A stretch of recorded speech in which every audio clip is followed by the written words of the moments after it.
ഈശോയിൽ പ്രിയമുള്ളവരെ, നമ്മൾ ഇന്ന് കേൾക്കുന്നത് പീലാത്തോസിനെ കുറിച്ചാണ്. പീലാത്തോസ് റോമ സാമ്രാജ്യത്തിന്റെ ഗവർണറായിരുന്നു. വളരെ വലിയൊരു സ്ഥാനം അലങ്കരിച്ചിരുന്ന വ്യക്തിത്വമാണ് അദ്ദേഹം. അന്നാസും കയ്യഫാസും കൂടി ചേർന്ന് ഈശോയില് ദൈവദൂഷണ കുറ്റം ചുമത്താൻ പറ്റാത്തത് കൊണ്ട് രാജ്യദ്രോഹ കുറ്റം ചുമത്തി പീലാത്തോസിന്റെ അടുക്കിലേക്ക് അയക്കുകയാണ്.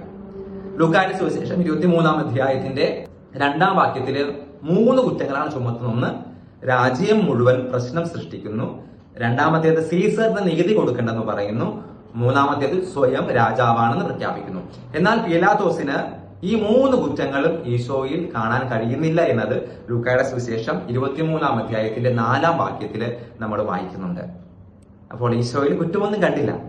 എങ്കിലും പീലാത്തോസ് ലൂക്ക 23:25 പറയുന്നുണ്ട്, അവൻ അവരുടെ ഇംഗിതത്തിന് വഴങ്ങി ഈശോയെ കുരിശുമരണത്തിന് വിട്ടുകൊടുത്തു.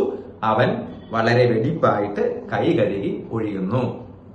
പ്രിയമുള്ളവരെ, പീലാത്തോസ് കൈ കഴുകി ഒഴിവാക്കിയ വിഷയം ഈ തപസ്സുകാലത്ത് നമ്മൾ ധ്യാനിക്കുമ്പോൾ കൈ കഴുകൽ എളുപ്പമാണ്. പക്ഷെ കൈയിലെ രക്തത്തിന്റെ കറ അറബിയയിൽ നിന്ന് കൊണ്ടുവന്ന എത്ര വില കൂടിയ സുഗന്ധ തൈലം പൂശിയാലും മാറില്ല.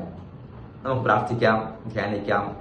ഇങ്ങനെയുള്ള കൈ കഴുകല് നമ്മുടെ ജീവിതത്തിൽ ഉണ്ടാകാതിരിക്കട്ടെ.